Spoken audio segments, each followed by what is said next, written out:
Semana que vem, nossa A1, né? Nossa primeira prova. Só um instantinho. Nossa A1, nossa primeira prova. A gente voltou, né, totalmente para online desde a semana passada. Acho que foi depois da nossa aula, inclusive. A última aula eu ministrei de dentro da faculdade. A faculdade decidiu voltar para online até o ano que vem, né? Então, até o final do semestre, a gente tem o modelo à distância, inclusive, para a prova, o que não estava, né, no escopo há um tempinho atrás. E aí, como é que vai funcionar? Como é que eu faço no dia da prova? Nossa prova cai na quinta-feira que vem, que é o último dia da A1, e eu vou disponibilizar a prova para vocês de manhã cedo, tá? Logo próximo das 8, 7h30 da manhã.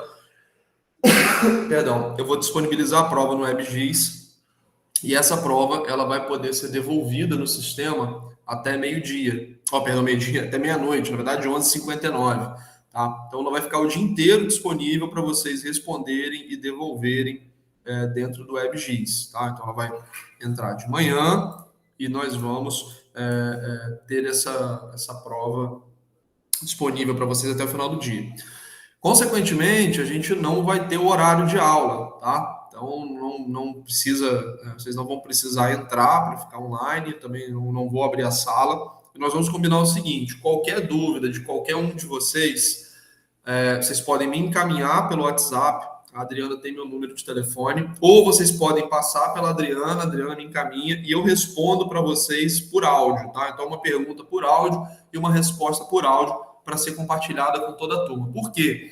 Para a gente fazer uma coisa justa, tá? Para não haver, assim, professor fulano tirou dúvida, não sabia que podia, e aí não tirei, não tive a explicação daquela questão. Então, todo mundo que tiver dúvida, me encaminha por áudio, eu vou responder por áudio. Eu peço que tanto a dúvida quanto o áudio sejam compartilhados com a turma, tá bom?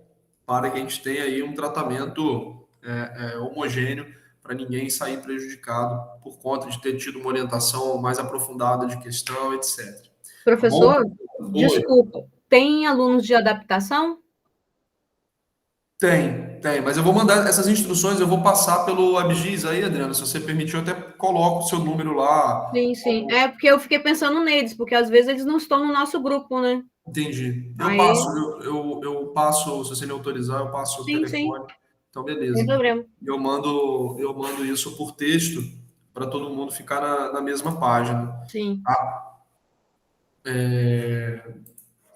Beleza. Uma outra coisa que eu ia falar, a prova vale 10, né? Vão ser questões objetivas e discursivas. O nosso trabalho vai ser para 2, o trabalho valendo nota vai ser para 2, tá bom? Então a gente vai ter esse modelo funcionando na semana que vem. Tranquilo? Alguma dúvida de vocês por parte dessa questão da avaliação?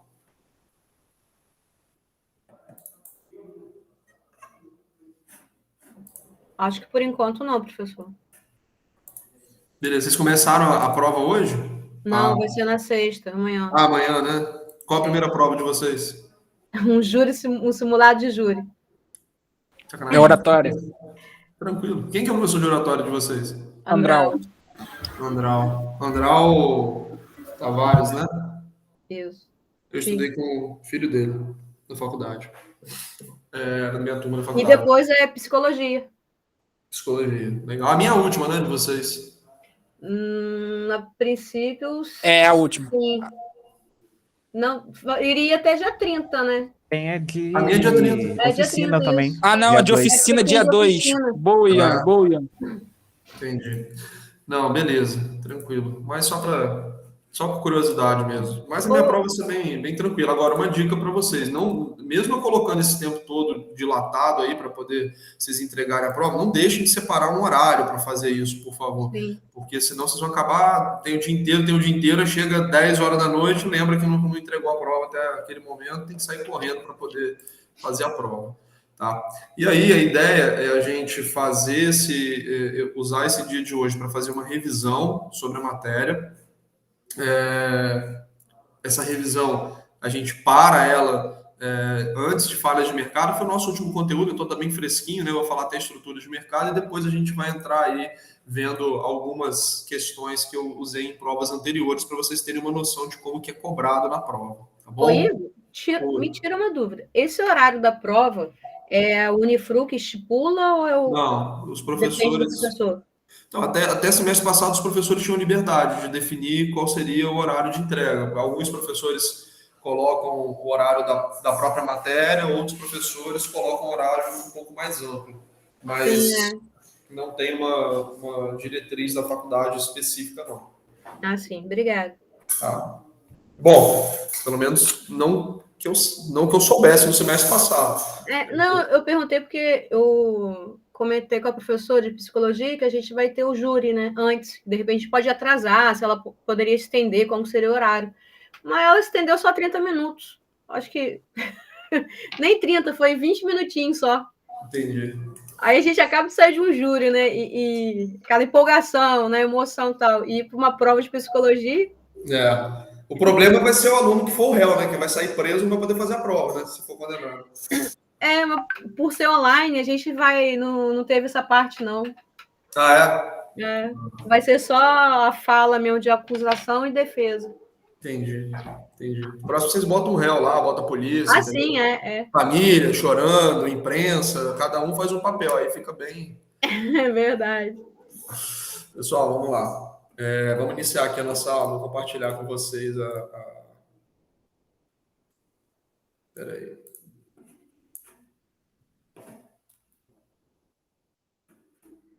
Está projetado aí para todo mundo? Ainda não vai projetar. Eu acho que agora foi. Entrou. Beleza. Então, vamos nós.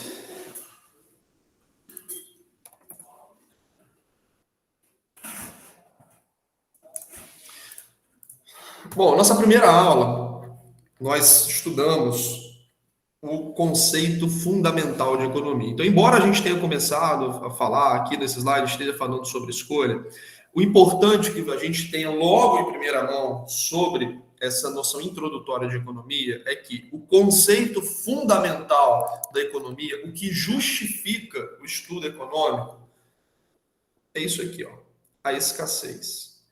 A escassez faz com que nós precisemos estudar as nossas escolhas de forma a tomar as melhores escolhas possíveis. Tá? Se não houvesse escassez, não faria sentido a gente falar em economia, não faria sentido a gente falar sobre o estudo da ação humana em relação a decisões, etc., uma vez que a gente teria acesso a tudo. Mas a escassez, ela é um fato inescapável da nossa realidade. E ela é uma decorrência, ela é causada por um conjunto de fatores, tá? Que são inerentes, primeiro, à nossa condição humana e, segundo, à nossa realidade de mundo, ok? Então, enquanto o mundo que a gente viver for esse, vai haver escassez. A escassez, ela é uma decorrência do fato de que, enquanto seres humanos, nós temos desejos e necessidades ilimitados. Ok? E, além disso, nós vivemos num mundo de recursos limitados. Então, a conjunção desses dois fatores, a soma desses dois fatores, o fato dessas duas coisas existirem na realidade, dá causa à escassez. E essa escassez, ela é inescapável, nós não temos como fugir dela, porque ainda que nós tenhamos todo o recurso material possível à nossa disposição, ainda assim o nosso corpo é um só, o nosso tempo é um só, e a gente não pode fazer tudo ao mesmo tempo. Então, ainda que eu tivesse acesso a todos os bens materiais que eu desejasse, a cada momento eu estaria usufruindo de um deles. Então, o fato de eu estar utilizando o meu tempo, o meu corpo para fazer uma coisa e não outra, já é uma escassez. Quer dizer, eu não posso ter tudo e não posso ter tudo ao mesmo tempo. Ok? Então, por isso que a escassez, por mais que a gente viva eventualmente numa sociedade muito rica, muito próspera, ela ainda vai existir. Ela vai ser flexibilizada naquele momento, né? A gente vai ter uma escassez menor em relação a outros períodos históricos, mas ainda assim essa escassez ela vai ocorrer. E essa escassez, ela enseja, como eu falei na introdução, a necessidade de nós tomarmos decisões, de nós fazermos escolhas que nós vamos fazer, tá? Porque uma vez que eu não posso ter tudo, eu tenho que escolher o que eu vou ter em cada quantidade, de que forma, tá? E essas escolhas, então assim, para a gente poder caminhar no limiar lógico, né, e depois avançar no conteúdo. Primeiro, conceito fundamental da economia, a escassez. A escassez, ela leva a uma necessidade de fazer escolhas. E essas escolhas, elas são executadas por seres humanos racionais. Então, para nossa felicidade, nós seguimos, né, uma linha de raciocínio, nós seguimos certos parâmetros na nossa conduta, das nossas escolhas, e dessa forma nós podemos estudá-las, nós podemos sistematizá-las, né? Essas escolhas podem ser melhoradas, porque essas escolhas são tomadas por seres humanos racionais que têm um processo mental, têm um processo decisório muito lógico. Esses seres humanos racionais estão a todo momento buscando maximizar os seus benefícios,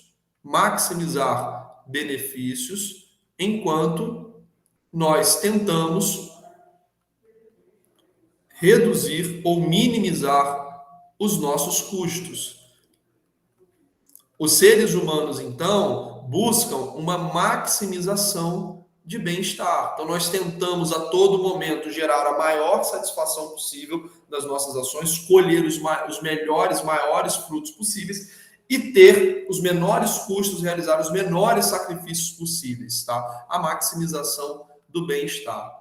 Na economia, nós chamamos bem-estar também de utilidade. Então, os seres humanos são maximizadores de bem-estar, maximizadores de utilidade. Então, a economia é justamente o estudo das escolhas que as pessoas realizam, considerando um ambiente de escassez causado por necessidades e desejos ilimitados, enquanto nós, seres humanos, vivemos num mundo de recursos limitados, ok? Então, a escassez é justamente a soma dessas duas coisas. E essas escolhas, elas buscam maximizar o nosso bem-estar, buscam maximizar os nossos benefícios, enquanto nós minimizamos, reduzimos os nossos custos. A economia é justamente o estudo de que forma nós fazemos essas escolhas dentro desse ambiente de escassez. E a economia, ela pode ser dividida, como nós falamos na nossa primeira aula, em duas abordagens. Essas duas abordagens, elas não são antagônicas, elas não são excludentes, elas são apenas enfoques diferentes a respeito desse problema de escassez, a respeito dessa necessidade de avaliar as decisões que nós tomamos. A economia positiva é o ramo ou abordagem da economia que vai buscar estudar a realidade, tá? Estudar, descrever a realidade. A economia positiva é uma forma de nós abordarmos o problema econômico de uma perspectiva de interesse, de curiosidade. Então, através da economia positiva, nós tentamos explicar por que as coisas acontecem dessa forma, prever de que forma elas podem acontecer, dependendo das mudanças de variáveis que ocorrem no ambiente. Nós tentamos criar modelos matemáticos que consigam descrever e prever justamente essas ações. Nós tentamos estabelecer leis ou algumas afirmações categóricas sobre o comportamento humano em termos econômicos, tá? Então, a economia positiva, ela é um estudo da realidade, sem qualquer juízo de valor, tá? Então, não há juízo de valor. Não estou avaliando se determinada coisa é boa ou ruim. O que eu estou dizendo é que elas acontecem dessa forma porque o ser humano age de maneira X, W, Y, Z, dependendo das variáveis que estão sendo consideradas. Então, quando eu olho, por exemplo, para a variável preço, eu sei que quando o preço de um bem ou serviço sobe, pela ótica do consumidor, pela ótica da demanda, existe uma queda na quantidade desejada e consumida daquele produto. Okay? Então, existe uma queda na quantidade demandada, daquele produto. Okay? Isso é bom ou ruim? Isso é indiferente, tá? Eu estou apenas estabelecendo uma relação de causa e efeito que nós observamos na nossa realidade ao longo do tempo. Então, eu não estou fazendo juízo de valor, não estou dizendo se é bom ou ruim. Lembre-se daquele exemplo que eu dei sobre o salário mínimo. Quando o preço do salário mínimo sobe, a quantidade demandada de trabalho cai. Então, quando o preço do trabalho fica mais caro, as pessoas que pagam pelo trabalho, quem são essas pessoas? Os empregadores. Os empregadores pagam pelo trabalho. Então, quando o preço do trabalho sobe, os empregadores têm menos interesse em contratar pessoas. Então, dizer que o aumento de salários, quando considerado sozinho, ele causa desemprego, eu não estou fazendo uma avaliação se isso é bom ou ruim. O que eu estou descrevendo é uma relação que ocorre na realidade. Eu sei que se eu subir o salário para 10 mil reais, eu vou gerar um desemprego absurdo na sociedade, porque esse aumento de preço vai causar uma forte oscilação na quantidade demandada de trabalho. Okay? Já a economia normativa é uma abordagem diferente, é uma abordagem que visa intervir na realidade. Então, a economia normativa, ela, a partir do diagnóstico, né, de que determinadas situações são indesejáveis ou outras situações são mais desejáveis que a atual, ela tenta manipular algumas variáveis econômicas, tenta intervir na realidade para conduzir a sociedade num determinado caminho. Então, uma coisa é eu dizer que o salário mínimo causa desemprego. Outra coisa é eu tentar calibrar esse salário mínimo para atingir um determinado nível de desemprego que seja, do ponto de vista da economia normativa, de um ponto de vista de juízo de valor, do ponto de vista moral, ético, aceitável. Então, se eu tiver um salário mínimo de R$1.000, eu vou ter um desemprego na casa de 6%, e aí isso é aceitável, né? Esse trade-off é aceitável. Vou ter uma renda maior na sociedade em troca de um desemprego que está num patamar que não gera uma comoção social, etc. Só que isso tudo, como eu falei, depende do juízo de valor, depende de estabelecer o que é bom ou ruim, o que é desejável, o que é indesejável. A economia normativa, nesse sentido, ela parece muito direito, né? O direito é uma tentativa de influenciar a sociedade, é uma tentativa de influenciar a realidade para conduzir aquela área em que essas regras se aplicam num determinado caminho, né? Nós elencamos o que é justo, injusto, moral, ético, bom, desejável, e nós estabelecemos regras sociais que se aplicam à sociedade e tentam conduzir essa sociedade num caminho mais positivo. Então, do ponto de vista de similaridade, a economia normativa ela parece muito mais com o direito do que a abordagem da economia positiva. Inclusive, grande parte do estranhamento do direito junto à economia, que acontece em muitos casos, se dá justamente por uma contraposição da abordagem do direito, que é eminentemente normativo, o direito ele tenta influenciar na realidade, só que às vezes ele se choca com alguns diagnósticos da economia positiva, né? Com algumas leis, algumas leituras da realidade que a economia positiva faz e parece, né, que está fazendo fazendo com que que a gente chegue a uma conclusão, como eu falei, do próprio salário mínimo, né? Uma conclusão antiética, uma conclusão imoral. Né? Então a economia diz que o salário mínimo vai causar desemprego, mas a gente vai ainda assim pautar esse aumento de salário, porque é justo que as pessoas ganhem tantos reais. Né? Então é incompreensão, muitas vezes, que acontecem desses dois tipos de abordagem. Tá bom? Do ponto de vista de similaridade, a economia normativa, essa abordagem econômica, ela parece mais com o direito do que a economia positiva. O direito não tem, né, essas regras, não existe isso na ciência jurídica, né, estabelecer leis, né, uma lei comportamental. Não, as leis que o direito aprova são leis de código, que a gente vai intervir na realidade para que seja dessa forma. A gente não está enunciando uma coisa que existe, que está dada na realidade. Tá? Por isso, como eu falei, existe esse estranhamento muitas vezes. Nós caminhamos para na nossa primeira aula e nós falamos que uma das decorrências da escassez, né, é que uma vez que eu não tenho tudo que eu quero, tudo que eu gostaria, eu preciso tomar decisões, por exemplo, sobre o que produzir. Eu não posso produzir tudo, certo? Eu não posso ter tudo de todas as coisas. Então, é essencial que eu defina o que será produzido. De que forma isso será produzido? Qual vai ser o método, né, que vai ser aplicado para produzir aquele bem ou serviço que foi determinado em termos de necessidade de produção? Quanto que vai ser produzido? Eu não posso produzir quantidades infinitas. Então, eu tenho que calibrar a produção para um nível adequado. E, para além disso, para quem eu vou produzir? Uma vez que nós não podemos ter tudo para todas as coisas, cada pessoa valoriza um determinado bem ou serviço de uma certa forma, diferente de outra, e aí a gente precisa também saber para quem direcionar essa produção. Ao longo do tempo, como nós aprendemos nos nossos princípios básicos, nós percebemos que, até hoje, a melhor maneira de organizar esses problemas econômicos fundamentais foi deixando as pessoas tomarem as suas próprias decisões, né? Através de uma livre escolha, através do que nós chamamos de livre mercado. Então, deixar que as pessoas tomem decisões de produção e consumo sem a influência externa, sem uma determinação de um órgão estatal, etc., foi a maneira mais adequada de organizar a economia até hoje. Então, esses problemas econômicos fundamentais, a melhor resposta para eles é deixar que a própria sociedade, de maneira disseminada, consiga definir essas coisas, né? Então, por exemplo, uma padaria que atende determinado bairro, ela conhece bem a demanda de pão daquele bairro e ela vai saber calibrar a produção dela de quantidade de pão francês que ela tem que fazer todo dia de uma maneira muito melhor do que se o prefeito da cidade de Campos tivesse o poder de determinar quanto cada padaria produziria, ok? Então, cada pessoa, cada agente econômico tomando suas próprias decisões, na maioria das vezes vai chegar a um cenário mais eficiente do que se nós tivéssemos um controle centralizado, verticalizado por trás disso tudo.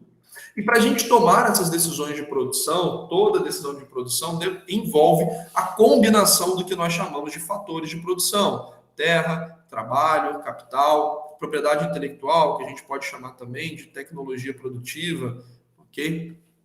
E a capacidade empresarial, que seria algo como empreendedorismo, né? A capacidade empreendedorismo. Seria a capacidade de justamente combinar esses fatores de produção de forma eficiente, assumindo risco, etc. Cada um desses fatores de produção tem a sua própria remuneração. A terra é remunerada pelo aluguel, o trabalho é remunerado pelo salário, o capital é remunerado pelo aluguel ou pelo juro, a tecnologia pelos royalties e a capacidade empresarial é remunerada pelo lucro. Okay? Então, essas decisões a respeito dos problemas econômicos fundamentais, elas vão demandar a combinação desses fatores de produção para que a gente tenha a capacidade de entregar à sociedade algum tipo de bem ou serviço. Então, por exemplo, pão francês, que eu falei agora há pouco, né? O exemplo, pão francês. A gente tem, por exemplo, qual é a parte da terra? O local onde aquela padaria está localizada, né? O imóvel que ela ocupa, o trabalho, padeiro, atendente, pessoal de limpeza, de apoio, o capital, as máquinas que são utilizadas, os equipamentos, as instalações, as matérias-primas que são utilizadas, a tecnologia, a maneira pela qual essa padaria vai produzir, ela comprou a máquina que ela comprou, ela paga royalties naquele processo produtivo, ela adotou um processo produtivo específico, ela desenvolveu um processo produtivo específico, próprio, para fazer isso, e o dono daquela padaria que assumiu o risco, contratou pessoas, etc. Então, todo tipo de bem ou serviço, ele vai combinar ou todos esses fatores de produção, ou alguns desses fatores de produção, ok? E essa combinação desses fatores gera justamente essa saída que é o produto. Nós caminhamos mais um pouco falando sobre a relação entre direito e economia, né? Economia e direito, como eu falei agora há pouco, são matérias bastante diferentes entre si em muitas formas de abordar a realidade. A economia utiliza muito modelos matemáticos, utiliza muito algumas regras, simplificações que tentam gerar uma explicação geral, definir regras gerais de comportamento, de previsão do que pode ou não acontecer, enquanto o direito é uma matéria que visa mais intervir na realidade. E quando o direito faz isso, quando o direito ele intervém na realidade, na criação, aplicação, modificação, supressão de leis, ele está justamente modificando a realidade. E nós aprendemos também nessa primeira aula, nos princípios básicos de economia, que os incentivos, eles são absolutamente importantes para o comportamento econômico. Então, quando uma lei entra em vigor e muda uma regra que existia na sociedade, ou implementa uma regra, nós, enquanto seres humanos racionais, vamos tentar pegar essa variável que foi modificada, pegar essa intervenção na realidade e utilizá-la a nosso favor, seja aderindo a essa lei, cumprindo a lei, seja evitando essa lei de forma legal ou ilegal. Nós não vamos ficar inertes, nós vamos utilizar essas informações, essas modificações da realidade para pautar o nosso comportamento. E toda vez que nós reagimos a incentivos, modificamos a nossa conduta, isso tem, de alguma forma, um impacto econômico, ou é do interesse da economia avaliar esse impacto. Então, o direito e a economia têm como uma ponte comum justamente os incentivos que são oferecidos às pessoas, que as pessoas analisam para poder tomar as suas próprias decisões. Avançamos mais um pouco e falamos sobre a definição de economia política, que significa um estudo interdisciplinar entre filosofia, economia, ciência política, sociologia. E nesse momento eu falei também para vocês que, apesar da nossa matéria ter esse nome de ciência política, uma vez que hoje em dia ela é consolidada em apenas um semestre, cumpre, que é mais importante que nós estudemos os conceitos econômicos, e uma vez que vocês têm essas matérias introdutórias na faculdade, em disciplinas autônomas, vocês vão ter acesso a conceitos de sociologia, ciência política, etc., e que vocês vão conseguir, né, fazer esse tipo de ligação. Então, a gente foca mais na nossa matéria aqui na parte de economia. E, por fim, nós estudamos os princípios básicos de economia. As pessoas enfrentam trade-offs, que são aqueles sacrifícios necessários que nós temos que fazer. Falamos sobre custo de oportunidade, sobre os incentivos, acabei de falar, sobre esse raciocínio que nós temos de pensar na margem, né, de pensar progressivamente. Falamos sobre a produtividade sendo um fator fundamental para o desenvolvimento da sociedade. Falamos sobre o comércio, de que forma ele consegue melhorar ambas as partes que estão envolvidas numa negociação, permite a especialização econômica. Falamos, ao longo de toda a matéria, sobre a eficiência dos mercados, né, de que, de forma geral, a livre iniciativa costuma ser a forma mais eficiente, e falamos também nesses princípios básicos de economia, mas estudamos isso com mais afinco nas falhas de mercado, mostrando que, apesar dessa eficiência geral da livre iniciativa, muitas vezes nós temos algumas falhas que ocorrem no mercado, e aí nós precisamos da intervenção do Estado para corrigir essas ineficiências. Ok? Pessoal, tranquilo até aqui? Tranquilo, professor. Beleza, eu vou ver se a gente consegue fazer essa revisão por mais uns 30 minutos, e aí a gente pega depois para fazer as questões, precisar dar uma olhada nas questões das outras provas. Mas qualquer dúvida, vocês falem comigo. Então, nós avançamos depois dessa aula, desses conteúdos introdutórios, e entramos num tópico que nós estudamos bastante, que foram as forças de oferta e demanda, as leis de oferta e demanda. E quando nós fomos apresentados ao conceito da demanda, eu frisei para vocês a enunciação dessa lei, o enunciado dessa lei, dizendo que tudo o mais constante, isso é fundamental para a gente entender a lei da demanda, tudo mais constante, quando o preço de um bem aumenta, a quantidade demandada diminui. Ou seja, quando algo fica mais caro, nós temos menor interesse e temos menos dinheiro para continuar consumindo. Logo, nós desejamos menos aquele bem ou produto que ficou mais caro, consumimos bem aquele produto ou bem que ficou mais caro. Então, toda vez que o preço sobe, o preço de um bem e serviço sobe, nós temos uma queda na quantidade demandada, desde que nós tenhamos outros fatores permanecendo constantes, certo? Então, toda vez que nós temos um aumento de preço, nós temos uma queda na quantidade demandada. E o inverso também é verdadeiro. Quando o preço cai, a quantidade demandada ela sobe, tá? Isso aqui mostra que nós temos uma relação inversa, uma relação negativa entre preço e quantidade sob a ótica da demanda. Então, nós temos uma relação negativa, nós temos uma relação inversa entre preço e quantidade, quando nós estamos analisando a ótica da demanda, ok? Eu disse para vocês também, avançando o conteúdo, que essa lei geral de que quando os preços sobem, a quantidade demandada cai, ela tem um pressuposto. Ela tem um pressuposto de que tenha havido apenas a variação no preço. Todo o restante das variáveis estão constantes. Então, a gente está falando que só teve aumento de preço. Nada mais mudou. Obviamente, é uma simplificação da realidade que nos ajuda a entender esse fenômeno, tá? Mas tudo mais constante, quando o preço sobe, a quantidade demandada cai. Porém, na realidade, em muitos casos acontecem outras coisas ao mesmo tempo e esses fatores que se modificam em paralelo à alteração de preço podem modificar essa lei da demanda, podem flexibilizar essa lei da demanda. Então, quando o preço de um bem sobe, mas, por exemplo, a renda da população sobe de uma forma maior, nós podemos ter uma mesma quantidade demandada, mesmo com aumento de preço. Podemos até ter uma quantidade demandada maior. Mas por quê? Porque houve uma alteração em outra variável renda. Então, esses fatores aqui de baixo, a renda, o preço de bens relacionados, que são dois, bens substitutos e bens complementares.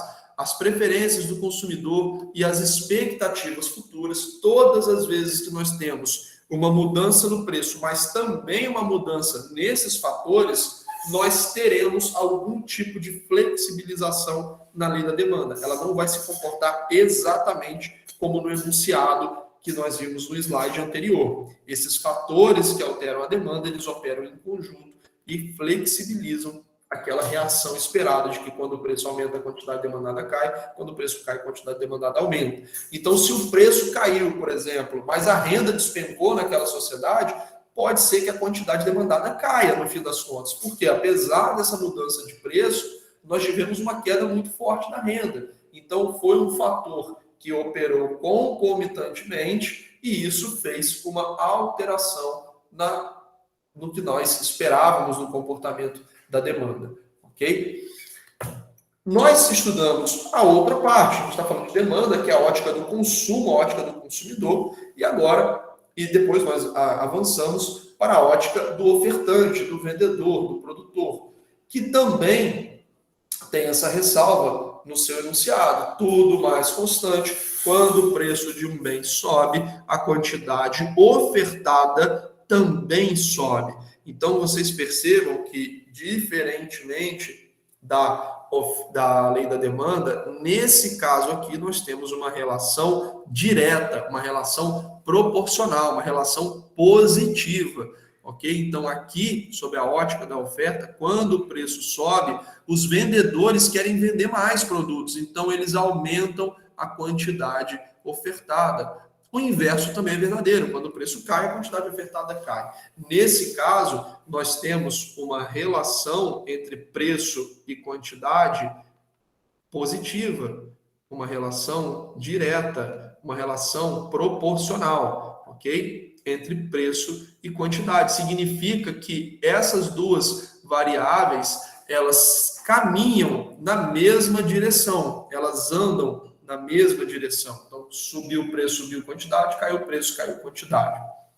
Só que também do lado da oferta nós temos esses fatores que podem variar em conjunto com o preço e modificar o que nós esperamos da lei da oferta. Por exemplo, preço dos insumos, tecnologia e as expectativas futuras. Inclusive, na nossa aula, eu dei um exemplo muito claro sobre isso, que seria o exemplo dos celulares, computadores, né, que ao longo do tempo foram ficando cada vez mais acessíveis para as pessoas, cada vez mais acessíveis para os consumidores. Por que isso foi possível, né? O preço caiu e houve uma quantidade ofertada muito maior, porque nós tivemos a modificação desses fatores que alteram a oferta. O preço da matéria-prima, o preço dos insumos caiu muito e a tecnologia produtiva melhorou muito. Na economia, nós chamamos isso tecnicamente de ganhos de escala. Ganhos de escala, ou ainda economia de escala, que é quando você consegue ter uma receita maior, mesmo com uma queda de preço, porque a sua quantidade vendida, ela aumenta muito. Tá? Então, por exemplo, alguns anos atrás, ter computador é muito difícil, vamos supor que o computador custasse o equivalente hoje a 15 mil reais, e aí você tinha 1.000 pessoas aqui em Campos com computador em casa. Hoje em dia, um computador custando 4 mil reais, você consegue ter 30 mil casas, 30 mil domicílios com computadores. Então, ainda que você tenha tido uma queda de preço, a quantidade ofertada no mercado subiu muito. Por quê? Porque o preço da matéria-prima e a tecnologia produtiva fizeram que fosse muito fácil a gente produzir, ficasse proporcionalmente muito mais barato produzir computadores, celulares, etc. Então, esses fatores que alteram a oferta normalmente contribuem para esse efeito que nós observamos. O contrário também é verdadeiro. Às vezes, o preço dos insumos pode subir, a tecnologia produtiva, por algum motivo, pode se tornar obsoleta para continuar produzindo aquele bem ou serviço. Isso normalmente é mais difícil de acontecer de forma continuada, mas não é impossível. E a gente pode ter o efeito inverso. O importante é saber que nós temos a lei da demanda e a lei da oferta, que de forma clássica, elas exprimem, né, uma relação entre preço e quantidade, só que para operar dessa forma simplificada, nós temos um pressuposto, que outros fatores não se modifiquem em conjunto. Então, se eu colocar uma questão para vocês, dizendo que o preço de uma determinada mercadoria subiu, o que nós vamos esperar que aconteça com a quantidade demandada, eu não estou falando nada além do preço. Nesse caso, vocês vão focar só no preço. Se eu só mencionei que o preço subiu, o que vai acontecer com a quantidade demandada? Vai cair. O que vai acontecer com a quantidade ofertada? Vai subir, se eu estiver perguntando pelo lado da oferta. Agora, se dentro do enunciado eu falar sobre modificação de preço e falar sobre outro fator, peraí, vamos ligar o alerta, vamos entender então na prática o que aconteceu e vamos responder de acordo com essa flexibilização que vai ocorrer na lei da demanda e da oferta. Depois de falar sobre isso, nós caminhamos para o equilíbrio de mercado e nós falamos que o equilíbrio de mercado ele vai refletir um preço de equilíbrio, uma quantidade de equilíbrio. Falei também que todo mercado ele vai ter algum ponto de equilíbrio, mas nem sempre aquele equilíbrio é o mais adequado, é o mais eficiente. Aquele mercado pode ter passado por algum choque de preço, pode ter passado por um choque de oferta, um choque de demanda, e aí esse preço está deslocado. Eu posso estar falando de um mercado monopolista, oligopolista, em que o lado da oferta tem um poder muito grande de determinar preço. Então, aquele mercado estar em equilíbrio não necessariamente significa dizer que aquele equilíbrio é eficiente. Tá? O conceito de equilíbrio de mercado é nós identificarmos qual é a quantidade que vai equilibrar as curvas de oferta e demanda e qual o preço, né, que vai equilibrar essas curvas de oferta e demanda naquele momento. Bom, pessoal? Então, esse conceito de equilíbrio. Obrigado, Adriano. Obrigado, Isabela. O conceito desse equilíbrio de mercado é justamente o encontro, né, dessas duas curvas, a curva de oferta e a curva de demanda. Tranquilo, pessoal? Até aqui, beleza? Alguma pergunta?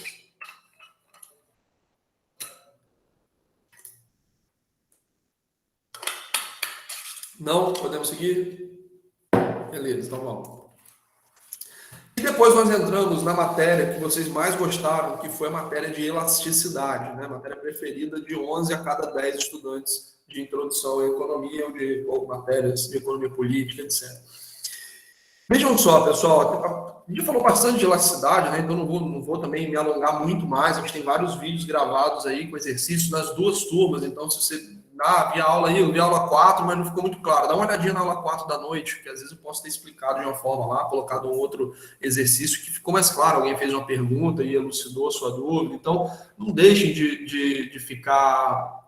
Assim, não deixem de analisar, olhar outros vídeos se você tiver ficado com dúvida, tá? Bom, vamos falar aqui de elasticidade. Até agora, pessoal, a gente falou de oferta e demanda de maneira genérica, né? Então, o preço aumenta, a quantidade demandada cai, o preço aumenta, a quantidade ofertada sobe.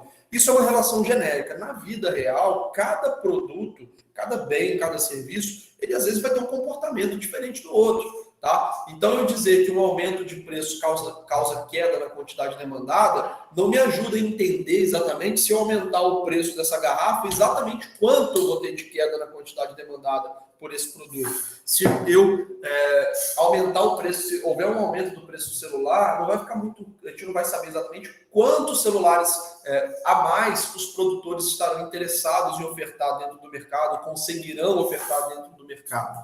A elasticidade é um conceito que vai nos ajudar a entender isso. A elasticidade é a medida que nós vamos ter dessa sensibilidade à alteração de preço. Então, a elasticidade,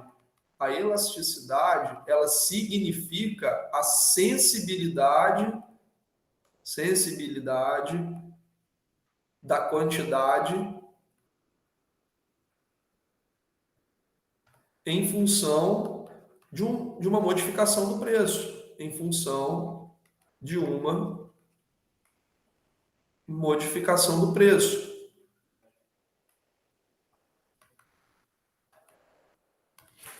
Quanto mais sensível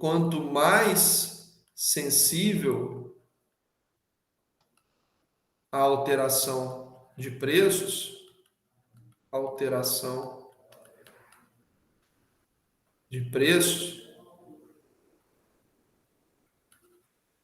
mais elástica será a demanda e a oferta.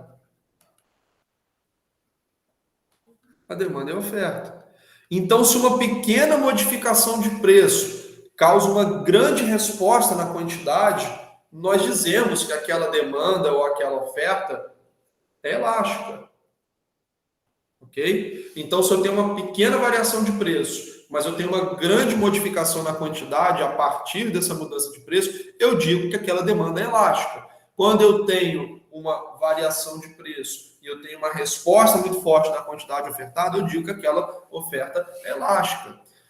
O contrário também é verdadeiro. Quanto menos sensível, nós chamamos aquela oferta ou aquela demanda de inelástica, tá? Então, não vamos nos esquecer que a elasticidade é um conceito atrelado à sensibilidade da alteração da quantidade em função de uma mudança de preço. O preço subiu um pouquinho, as vendas despencaram. Vamos supor que você seja dono de uma empresa, de uma loja de roupa, e você aumenta a sua camisa em 15%. Você vê uma queda de 50% na sua demanda. Significa que esse bem é elástico ou inelástico? Ele é elástico, porque ele respondeu numa magnitude muito maior àquela variação de preço. Vamos supor que você seja dono de um posto de gasolina, você aumenta a gasolina em 20%, mas as suas vendas só caem em 5%. Significa, então, que a sua demanda ela é inelástica, porque um aumento forte de preço causou uma queda numa magnitude menor. Tá? Então, a elasticidade tem a ver com essa resposta da quantidade, seja a quantidade ofertada, seja a quantidade demandada, a uma mudança de preço. Assim como nós temos aqueles determinantes, aqueles fatores que modificam a demanda, nós temos na elasticidade de preço da demanda, nesse caso aqui específico, também fatores que vão modificar essa resposta. Então, a disponibilidade de bens substitutos. Já dei um exemplo para vocês, sal de cozinha, sobe 50% no preço. A demanda, a quantidade demandada não vai cair 50%, porque você não tem substituto para sal. É muito difícil encontrar um substituto para sal de cozinha, tá? Não é fácil você conseguir. Então, as pessoas não vão salgar 50% menos a comida. Elas vão ter que fazer o ajuste disso de outra forma no orçamento delas. Mas a demanda por sal vai cair muito menos que isso. Talvez caia, sei lá, 10%. Olha só, como eu estou falando só de preço, eu sei que vai cair, tá bom? Prestem atenção, a única variável que está sendo modificada quando a gente está estudando agora a elasticidade é a variável preço. Se eu estou olhando só a variável preço, eu vou estar enxergando exatamente a lei da demanda e da oferta, tá? Então, se eu tive um aumento de 50% no preço do sal, mesmo que ele caia pouco, vai cair, porque eu só estou olhando o preço. Então, o preço subiu, a quantidade demandada caiu. O que a gente vai medir é a magnitude dessa queda da quantidade demandada. Tá? Então, nesse caso aqui, subiu 50% o preço, caiu 10% a quantidade demandada. Nós estamos falando de um bem cuja demanda é inelástica.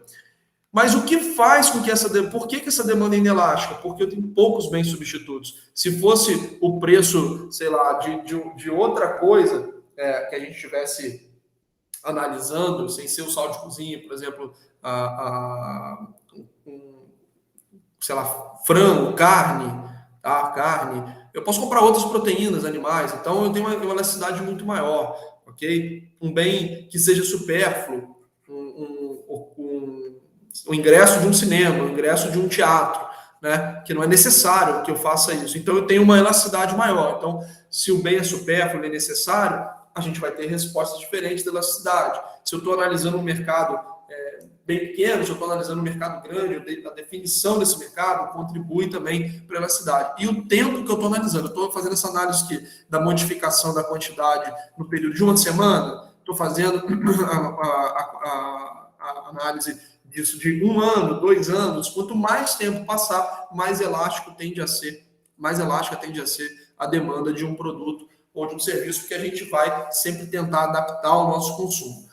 Pelo lado da oferta, eu já expliquei ali a elasticidade, e nós temos, eu não cheguei a colocar aqui os fatores determinantes da elasticidade de preço da oferta, então não vou cobrar, tá? Mas nós também temos fatores que causam, que modificam a elasticidade da oferta. Por exemplo, a facilidade da obtenção de matéria-prima. Então, imagina que o preço de um produto disparou no mercado, só que é muito difícil produzir esse produto.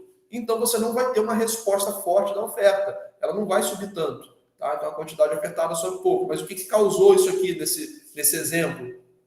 A dificuldade de obtenção de matéria-prima para produzir. Então, a oferta de matéria-prima, a tecnologia produtiva, cumprem um papel fundamental. O horizonte de tempo, quanto mais tempo as empresas têm para se adaptar, para produzir mais, também maior vai ser a elasticidade. Quanto menos tempo, menor a elasticidade. Tá? Então, esses fatores contribuem para a elasticidade de preço da oferta. Pessoal, tranquilo? A elasticidade a gente falou bastante, né? Tem muitos exemplos. Qualquer dúvida, vocês podem olhar em outros vídeos que foram gravados. Tranquilo? Podemos seguir aqui?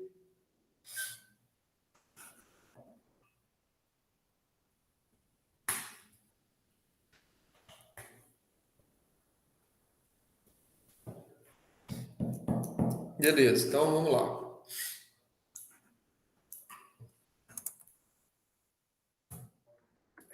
Depois que nós falamos sobre isso, nós entramos nas estruturas de mercado. Eu falei para vocês que as estruturas de mercado são uma forma de nós olharmos para a maneira pela qual cada bem ou serviço se estrutura na realidade em termos de que forma aquele mercado se estrutura, né? Que forma aquele mercado se dá na realidade.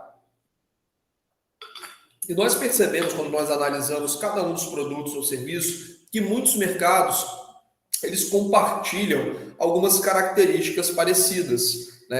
Muitas características de mercado podem ser aglutinadas. E aí, nós aglutinando, né, determinadas características, nós chegamos à determinação do que nós chamamos de estruturas de mercado. As estruturas de mercado são as formas clássicas pelas quais determinados produtos e serviços se organizam na realidade. Para que a gente possa analisar uma estrutura de mercado, a gente vai normalmente olhar para como está configurado o lado da demanda, o lado dos compradores. Então, eu vou avaliar, tem muitos participantes desse mercado, tem poucos participantes desse mercado. Eu vou olhar para o lado da oferta. Então, eu tenho muitos ofertantes desse mercado, poucos ofertantes, só um ofertante.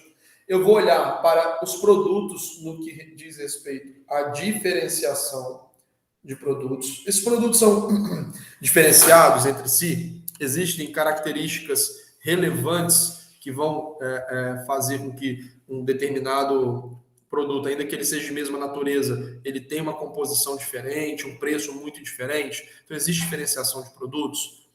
É fácil entrar nesse mercado? Como é que é para você participar desse mercado? Existem barreiras de entrada? O que são as barreiras? Podem ser regras legais que impedem a participação de novos competidores, então as barreiras de entrada podem ser legais, elas podem ser naturais, no sentido de que o custo é muito elevado para você ter um outro competidor, ou não tem espaço geográfico para você ter outros competidores. Posso ter uma barreira tecnológica, nem todo mundo detém até aquela tecnologia. Posso ter uma barreira de matéria-prima, de insumos, né? Nem todo mundo tem acesso aos insumos produtivos e outros tipos de barreira. Essas barreiras, elas dificultam a competição nesse mercado, elas dificultam que outras pessoas possam entrar dentro desse mercado. Por exemplo, eu quero abrir um banco. Não é fácil abrir um banco, você tem 300 regras, é caríssimo abrir um banco, você tem que contratar muita gente, tem que ter muito capital, muita expertise. Então, as barreiras de entrada nesse mercado são muito altas. Agora, se você quiser abrir uma lanchonete, é bem fácil. você fazer isso, né? Uma pessoa, ainda que não seja especialista no setor, tem capacidade de estruturar uma lanchonete. Não precisa ser um grande expert no assunto para você fazer isso. Então, são mercados, por exemplo, você ofertar dinheiro à população e ofertar sanduíche, você ofertar lanche à população, e requer, possui um grau de disparidade muito grande no que diz respeito à dificuldade para você executar essas duas atividades. Tá? E, por fim, o poder de barganha. Tá? O poder de barganha, que significa a capacidade que as empresas têm de determinar preço, quantidade e qualidade dos seus produtos. Tá? Então, existe em determinado mercado, o ofertante, por exemplo, ele tem a capacidade de empurrar o preço mais para cima, ele consegue empurrar a quantidade para um patamar que seja interessante para ele, ele consegue fazer com que a qualidade seja controlada no nível que ele tenha um lucro mais elevado, sem às vezes entregar tanto em termos de qualidade para o cliente. Então, esse poder de barganha, ele também é analisado nas estruturas de mercado. E aí nós falamos sobre o mercado de monopólio. A grande característica do mercado de monopólio é que ele possui apenas um ofertante, certo? Ele tem um ofertante que opera nesse mercado, enquanto o mercado consumidor é muito amplo, tem muitas pessoas pelo lado da demanda. Não há que se falar em diferenciação, porque esse mercado ele não tem competição, o monopolista é o único que oferta aquele produto. Então não tem diferenciação, nem tem como ter essa discussão. Oi, Leila, pode falar. Igor, é o Luan, é porque eu estou sem celular. Aqui, na sua prova, se eu esquecer de falar ofertante, que para mim é complicado, de falar vendedor, você desconta ponto ou não? Não, lógico que não. Não. Ah, tá, beleza. Tá bom? As barreiras de entrada no mercado monopolista costumam ser muito elevadas. Justamente por isso, a gente acaba tendo somente um participante, né? Essas barreiras de entrada, muitas vezes, elas são intransponíveis no mercado de monopólio. Por exemplo, nós podemos ter uma lei garantindo que somente uma empresa opere aquele setor. Tá? Posso ter uma concessão pública que foi firmada por tantos anos que garante a uma empresa só a exploração daquela atividade. Eu posso ter um tipo de atividade que tem um custo tão elevado que a divisão da demanda de mercado, se eu dividir os consumidores, eu inviabilizo as duas empresas. Só cabe uma empresa no mercado. Eu posso ter um monopólio que é garantido por conta daquela empresa ter a tecnologia, só ela tem a tecnologia produtiva, só ela tem um insumo produtivo. Por exemplo, isso é muito comum em parte de remédio, né? Você tem um remédio, às vezes, que trata um determinado problema, mas só é vendido por uma companhia. Então, ela detém a tecnologia, ela é monopolista naquele segmento de mercado, tá? E poder de barganha, nesse caso, obviamente, fica do lado da oferta, do lado do vendedor. Então, o vendedor, o monopolista, na ausência de restrições legais, ele tem muita capacidade de determinar preço, quantidade e qualidade. De forma técnica, no estudo da economia, nós dizemos que o setor de monopólio ele gera lucros extraordinários, lucros máximos, porque na ausência de qualquer restrição legal, o ofertante ele vai ter capacidade de colocar o preço, a quantidade e a qualidade num patamar que vise a melhor relação possível para ele em termos de receita. Ele consegue calibrar esses três fatores de forma que ele obtenha a receita máxima possível dentro daquele mercado. Então, é um mercado que nós dizemos que permite lucros extraordinários, lucros acima do normal. Tá? Então, na ausência de uma regulação, na ausência da intervenção do Estado, do direito, nesse tipo de mercado, a tendência é que esse ofertante ele abuse do seu poder de barganha, ele coloque esse poder de barganha em vigor e acabe pressionando os consumidores a pagar um preço mais caro, numa quantidade que pode, às vezes, ser insuficiente para o mercado, mas interessante para o monopolista, e uma qualidade que vai ser controlada por ele, que não precisa ser tão grande, porque ele é o único que oferta aquele bem ou serviço no mercado. Tá?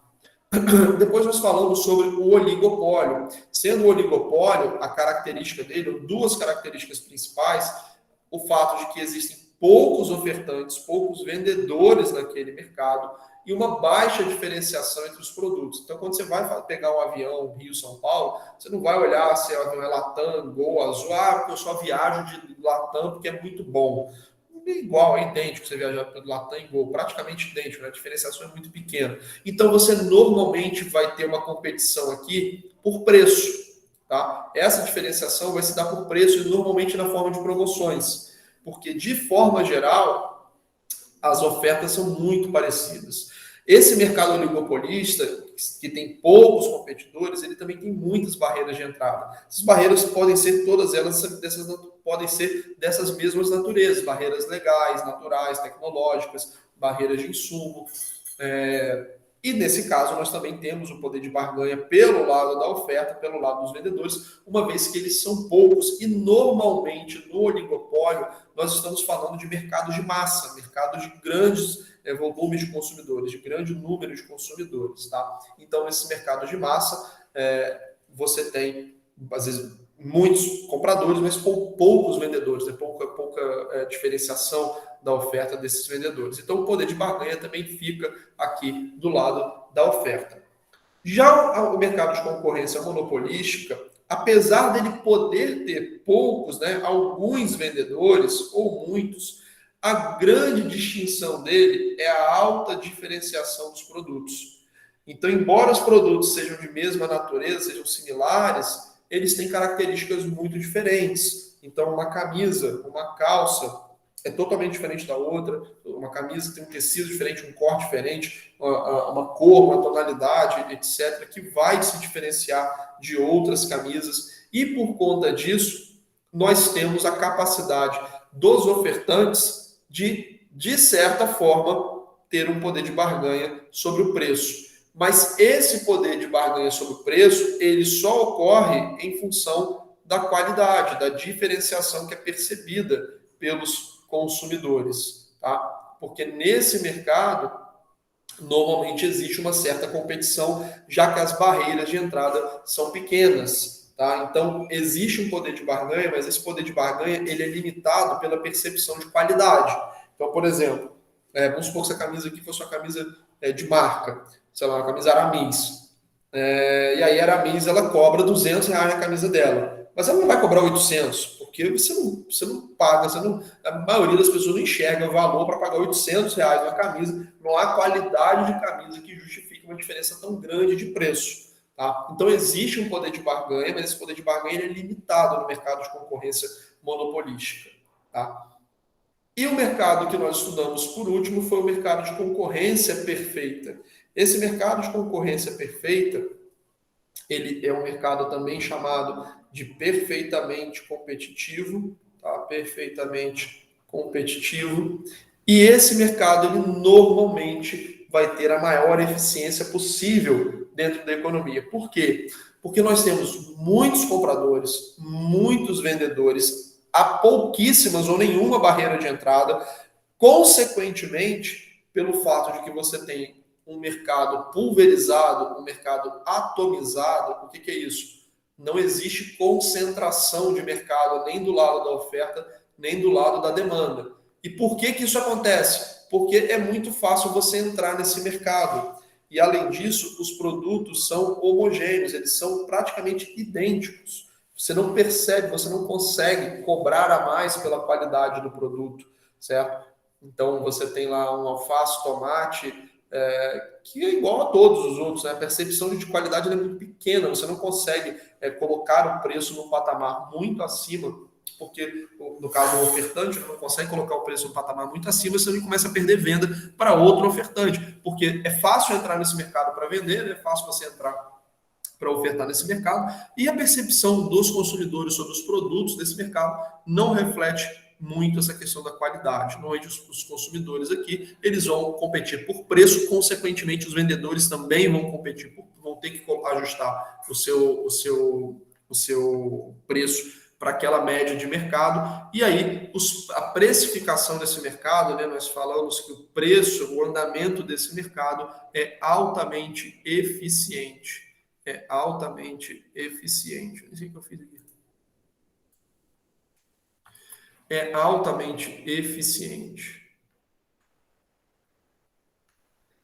E por que é interessante a gente saber essas características desse mercado? Porque dependendo do mercado, como nós falamos, a resposta do direito vai ser diferente. Não faz sentido o direito intervir no mercado de concorrência perfeita, porque normalmente ali nós temos uma precificação, a melhor precificação possível, o preço reflete as condições de mercado naquele momento, e a tentativa de se meter, a tentativa de estabelecer quantidade, preço, qualidade, vai desorganizar esse mercado. Então, quando nós estivermos diante de um mercado que tenha muitos compradores, muitos vendedores, poucas barreiras de entrada, produtos homogêneos, nós vamos ter uma competição tão grande ali dentro que o preço vai estar sempre refletindo o melhor possível. Não é possível combinar preço, não é possível jogar esse preço para cima. O mercado vai se equilibrar sempre no ponto mais eficiente, ou próximo desse ponto mais eficiente. Tá? E no longo prazo ele acaba sendo eficiente.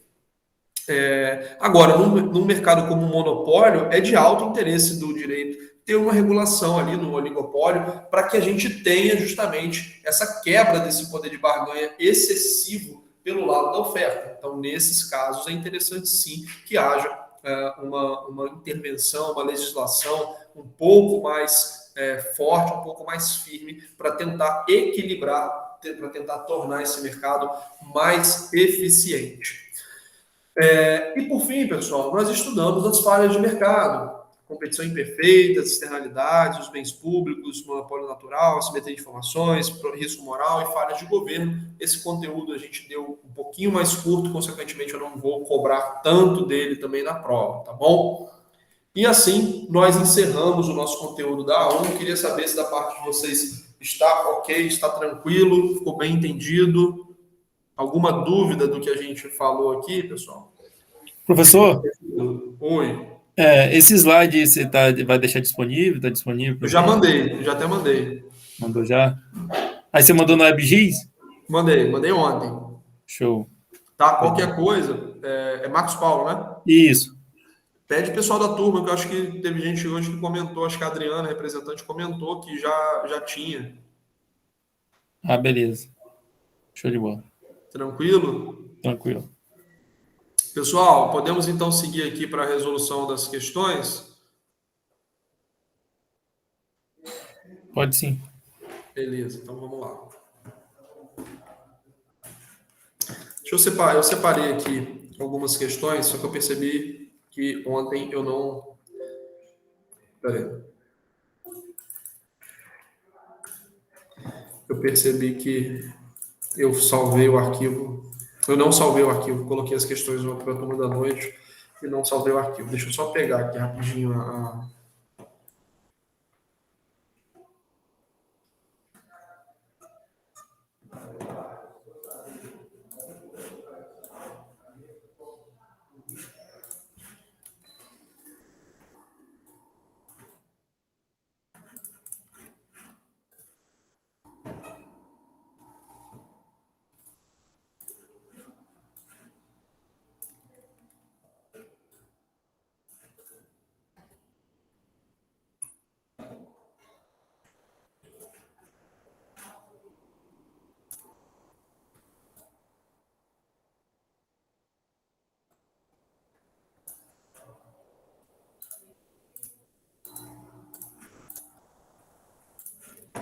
Peraí, pessoal, só um instantinho.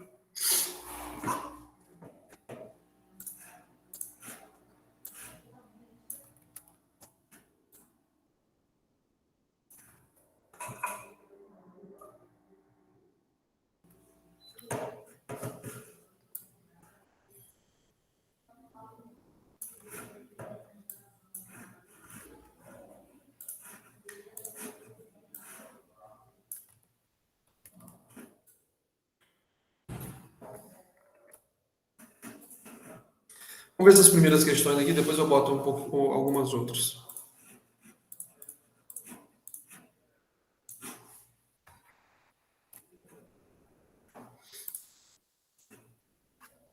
Vocês estão vendo aí? Sim. Sim. Tá dando para ver. Beleza. Olha só, primeira questão, normalmente a gente vai estar falando do conceito fundamental da economia, que é o nosso primeiro conteúdo que a gente aprende aí na nossa matéria. Tá? E aí, pessoal, qual que é o conceito fundamental da economia, né? Qual que é esse conceito que nós aprendemos e revisamos hoje, inclusive no início da nossa aula? Qual é o nome dele?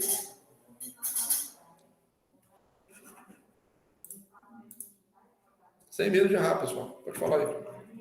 Conceito fundamental de economia que nós aprendemos e nós revisamos hoje, logo na primeira aula, logo no primeiro momento, falei para vocês, é o conceito de Escassez. escassez. Falou quase para dentro aí, quem falou, nem medo danado de errar. Não tem problema não, vamos falar aqui, aproveita que é só... Foi Isabela, né? Foi. Aproveita que foi no treino hoje.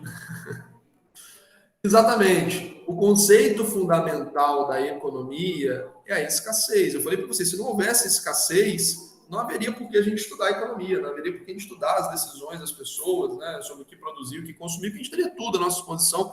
Só que até tentar imaginar esse cenário é difícil, porque, como eu falei, a nossa escassez começa pela escassez de tempo, né, uma vez que nós somos finitos, né, a nossa existência é finita, pela escassez. A escassez ela começa pelo uso do nosso corpo, a gente não pode fazer tudo ao mesmo tempo, né? Pode fazer mais de uma coisa ao mesmo tempo, então é até difícil você imaginar de que forma a gente não teria escassez, né? Isso é até impossível, eu acho, você tentar imaginar isso. Então, o conceito fundamental da economia é escassez. Então, pelo fato de haver escassez, nós estudamos economia. Agora, eu pedi também para vocês, além de dizerem qual é esse conceito, conceituar com as suas palavras, né? Então, a escassez aqui, pessoal, é importante falar isso sobre a minha prova. Assim, eu tenho um gabarito fechado da prova, né? Eu tenho um gabarito fechado, não, eu tenho um gabarito da prova que eu compartilho na semana seguinte ou no dia seguinte da prova, eu posso encaminhar para vocês. Só que a resposta correta não precisa ser igual ao meu gabarito. Inclusive, se a resposta for no sentido diferente, mas for bem fundamentada e fizer sentido econômico, problema zero, né? Tá? Então, não tem um gabarito fechado. Portanto, até porque eu peço para vocês colocarem nas palavras de vocês. E aí, muita atenção. Quando eu peço para colocar em suas palavras,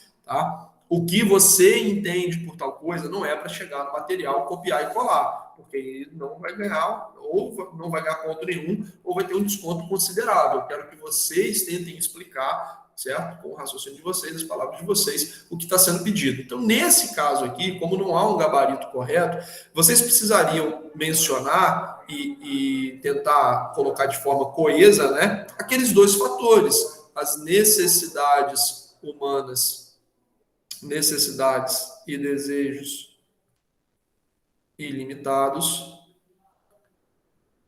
num contexto de seres humanos que vivem num mundo de recursos limitados, a começar pelo nosso tempo e nosso corpo, certo? Então, a resposta correta passaria por vocês indicarem, né, que é a escassez, e aí explicarem pelo menos essas duas variáveis aqui, porque são elas que causam a escassez que nós convivemos, com a qual nós convivemos. Beleza? Tranquilo? Entendido aí? Alguma dúvida dessa questão?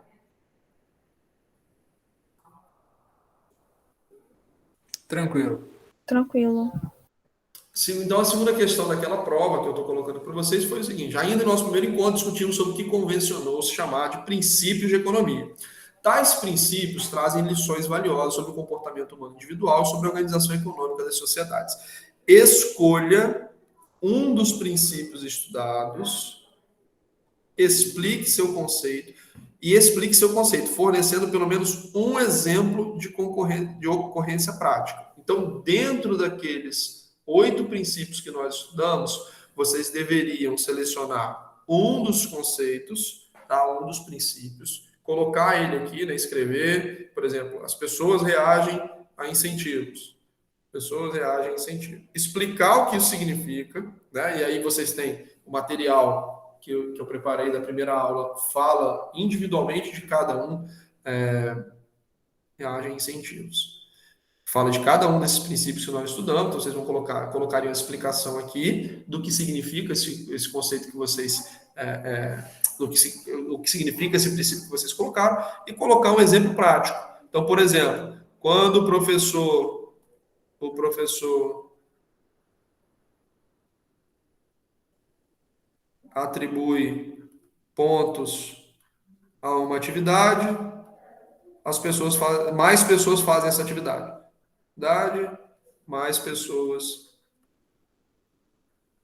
fazem essa atividade. Um outro ponto específico, pessoal, importante. A nossa prova é em texto corrido. É uma prova que vocês vão ter que escrever, tá? E não responder. Aqui eu estou colocando só para explicar para vocês, mas eu não vou aceitar respostas em tópicos, respostas com abreviação. Igual vou ter que mais, abreviei o mas, né? Nós sabemos que é mas e não mais, né? Aí botei um mais aqui porque online eu estou digitando negativo. Nós temos que escrever um texto corrido, tá? Bem fundamentado, coeso, tá? Não é responder em tópicos, não é responder fazendo desenho, não é responder colocando abreviações ao longo do texto, nada disso, tá? Nós vamos a nossa prova em texto corrido. Não fazer isso gera desconto, tá bom? Eventualmente até a questão ficar zerada. Bom, importante isso. Tranquilo? Segunda questão, melzinho na chupeta, né? Aqui o aluno já tinha 3 pontos de graça. Tranquilo aí? Então, vamos seguir. Se ninguém falar nada, vamos seguindo. Outras questões que eu coloquei nessa prova anterior foram questões objetivas. Aqui falando sobre a lei da demanda. De acordo com a lei da demanda, olha o aspecto importante aqui. Quando o preço de um bem sobe, de acordo com a lei da demanda, tudo mais constante, então eu estou falando da lei clássica, né? Aquele enunciado clássico da demanda, não estou falando de nenhum fator que vai modificar a demanda. Qual seria a alternativa correta nesse caso? A, B, C ou D?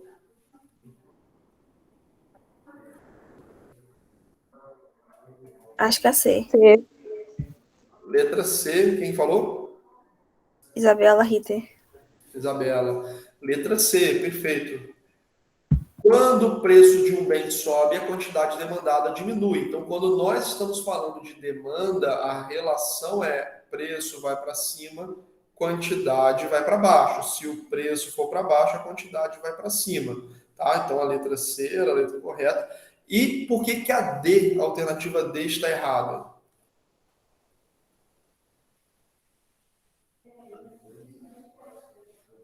Por que a alternativa D está errada? Porque a relação é negativa. Perfeito. A relação entre preço e quantidade na lei da demanda é negativa. Ela é inversa. Perfeito. E agora na quinta questão aqui de baixo, quando a gente está falando de oferta, mais uma vez atenção, porque a gente está falando da lei da oferta, aquela que é o enunciado clássico dela, não estou flexibilizando ela, porque eu não estou falando de nenhum fator, ok? Tudo mais constante, como é que é? Qual que aqui nas alternativas vai fazer com que... Qual alternativa está correta? Eu faço perguntar assim. Qual alternativa aqui está correta nessa questão? A D? Letra? D? B de bola? Não, D. A D C. de dado? A C? C. Eu não estava entendendo, estava falando, perdão. Letra C também. A letra C também aqui é o gabarito. Tá? Inclusive, essa prova aqui, eu acho que cometi um erro. Ah, tá, é isso mesmo, Todo o gabarito dela foi C. Foi C, C, C. Foi 4 questões C. Não sei o que eu arrumei. Você que vai repetir também a prova? Ia perguntar isso agora. Não, provavelmente vão ter questões muito parecidas, né? Mas igual, provavelmente não, né? Senão, também fica muito fácil. As questões não fáceis pra caramba. Se ficar igual... aqui está correto, tá, pessoal? Quando o preço sobe, a quantidade ofertada sobe. E por que a letra D está errada, nesse caso? Existe uma relação negativa. O quê? Por que a letra D está errada, nesse caso aqui? Tem que ser relação positiva, né? Isso, quando a gente está falando de oferta, a relação ela é positiva. A relação ela é direta, tá? Então, aqui eu estava falando de oferta e aqui eu estou falando de demanda, né? Então, essas questões estão erradas, mas se tiver essa alternativa, por exemplo, se eu tivesse uma alternativa como essa, falando de demanda e não houvesse, né, a letra C, se fosse outra coisa aqui na letra C, seria o correto, porque a relação negativa entre quantidade, e aqui teria que estar ofertada, teria que estar demandada também, né? E aqui ofertada. Mas se eu estivesse com essa afirmação falando sobre demanda, né? Existe uma relação negativa entre quantidade demandada e preço, isso estaria correto pela ótica da demanda, lá em cima, pela ótica da oferta, tá? Pessoal, indo para outra questão, sobre estruturas de mercado, por exemplo. Ao estudarmos estruturas de mercado, somos apresentados a maneiras pelas quais o mercado de determinado bem ou serviço pode se organizar. Na ordem proposta, você deve escolher e nomear uma das estruturas analisadas em sala. Então, dentro daquelas estruturas que nós estudamos, vocês pegariam uma, né? Vou dar o oligopólio, por exemplo. Oligopólio. 3 características do oligopólio. Poucos ofertantes,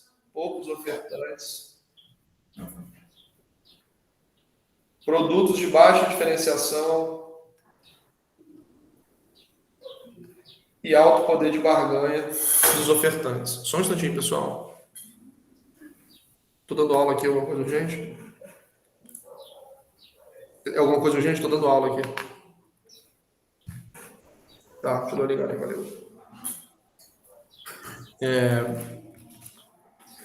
E alto poder de barganha, tá? Por exemplo, 3 características. Alto poder de barganha de quem? Dos ofertantes.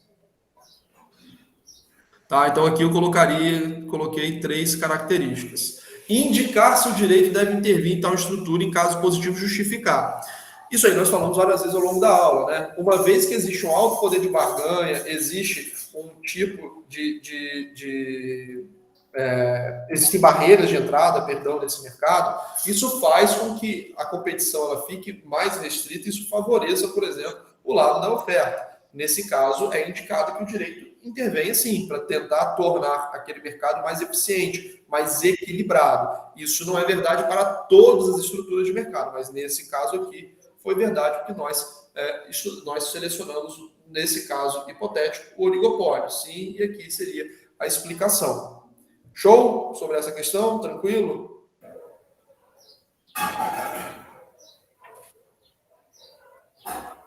Sim. Beleza.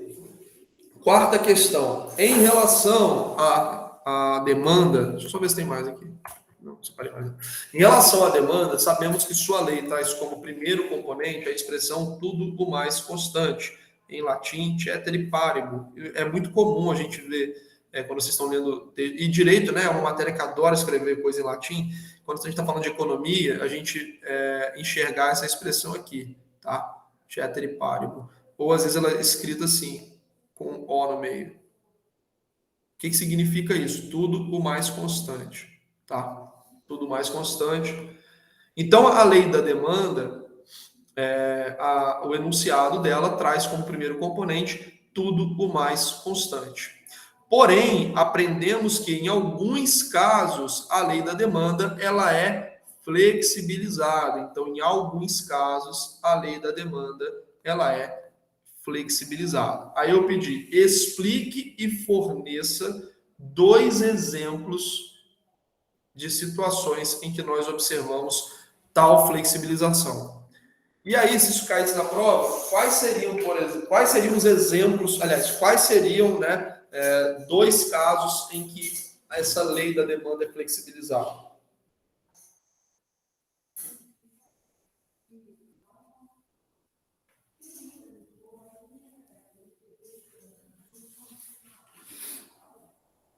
Estou ocupado, hein, pessoal? Vocês estão muito quietos aí com essas respostas.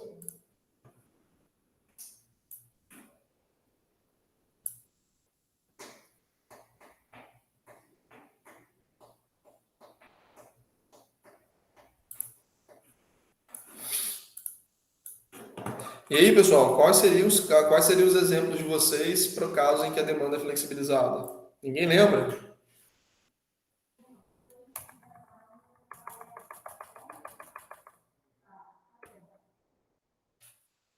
Fatores que alteram a demanda. Nós temos que a lei da demanda diz que tudo mais constante, tal, porém, em alguns casos, nós temos fatores que alteram essa relação. Vocês poderiam falar da renda, preço de bens relacionados, sendo falar sobre bens substitutos ou bens complementares, preferência do consumidor, expectativas futuras. Então, a resposta para essa questão seria algo nesse sentido. Embora nós saibamos que a lei da demanda diz que tudo mais constante, quando o preço sobe, a quantidade demandada cai, e vice-versa, na realidade, nem sempre todos os outros fatores permanecem constantes. Na economia, quando olhamos o lado da demanda, alguns fatores podem variar em conjunto com o preço e flexibilizar essa relação, como, por exemplo, a renda, o preço de bens relacionados, as expectativas futuras e as preferências do consumidor. Por exemplo, quando o preço da carne sobe, mas a renda da população sofreu um acréscimo ainda maior, pode ocorrer um aumento da demanda, mesmo com aumento de preço, uma vez que a variação da renda ultrapassou a variação de preço. Por outro lado, mesmo não tendo havido variação de preço, a quantidade demandada de um produto, de um bem, pode diminuir se as se as preferências do consumidor se deslocarem para um terreno menos favorável àquele produto. Por exemplo, um produto que sai de moda. Tá? Então, seria uma maneira de vocês explicarem essa ocorrência e darem exemplos ao longo de um texto corrido, como tem que ser a nossa prova. Ficou entendido? Essa questão ela não é difícil, ela é apenas uma questão mais complexa, porque não é só você chegar e assim, escrever ou reescrever algo que está no conteúdo do nosso slide. É uma questão que a gente precisa pensar um pouco, refletir para responder, mas não é difícil. Ficou entendido uma questão como essa, como seria respondida na prova? Alguma dúvida em relação a essa questão? Maneira de trabalhar essa questão?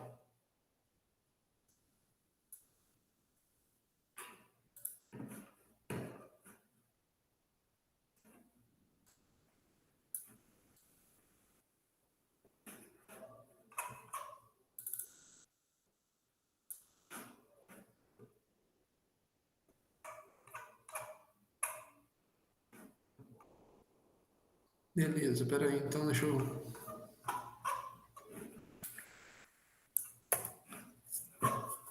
Eu acho que... Deixa eu botar só mais uma questão em relação a esse tema aí, que gerou uma confusão maior. Não confusão não, mas ficou, acho, talvez menos claro para vocês. Uma maneira de cobrar esse conteúdo de forma objetiva. Por exemplo, essa questão de outra prova. Em relação à demanda, nós sabemos que alguns fatores causam modificações da sua curva ou reta, né? São fatores que alteram a demanda. Analise abaixo e indique qual fator não contribui para tal alteração. Então, nesse caso aqui, nós temos que preço de bens relacionados, são dois tipos de bens relacionados, são bens substitutos e bens complementares, tá? Então, isso aqui está correto, é um fator que altera a demanda. Alteração no preço dos insumos? Não, isso aqui é um fator que altera a oferta. O preço da matéria-prima, a modificação do preço da matéria-prima, afeta a oferta.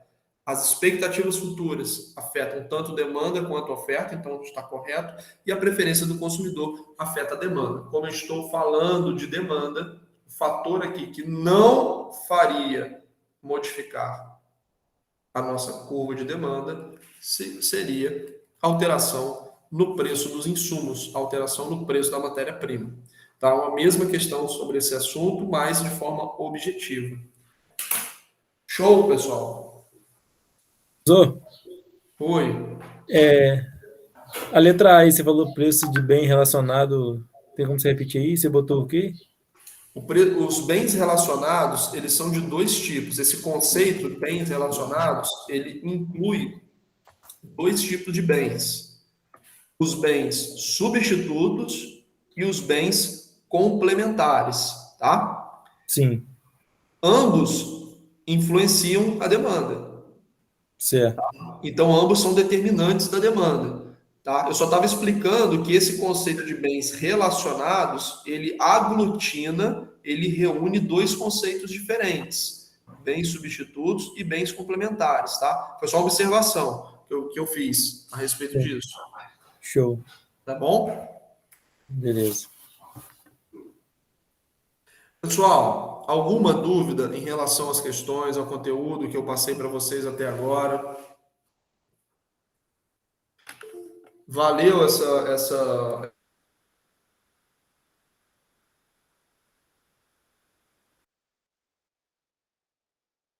para vocês darem uma clareada de que forma isso vai ser cobrado na nossa matéria?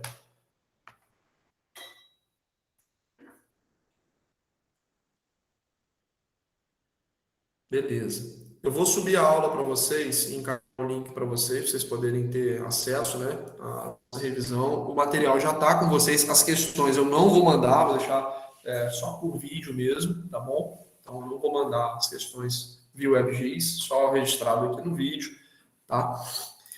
E aí, nós, então, nos vemos na semana que vem, na nossa prova. Não, aliás, nós não nos vemos, né? Nós não nos vemos, porque eu vou deixar a prova disponível para vocês, e aí vocês vão só precisar entrar, responder e devolver lá no sistema.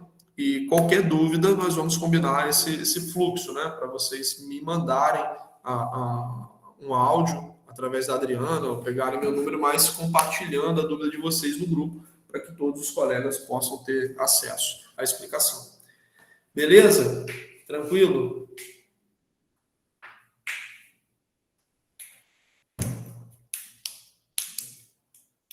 Bom, então, se está tudo certo, nós nos vemos na semana que vem. Desejo uma excelente semana de prova para vocês. Saúde, estudem bastante. Vocês pegarem uma boa média logo nesse primeiro semestre, é importante para o CR de vocês. Tá bom? Não deixe para a última hora. Pessoal, um abraço aí. Boa semana. Valeu. Valeu, Igor. Bom final de semana. Valeu.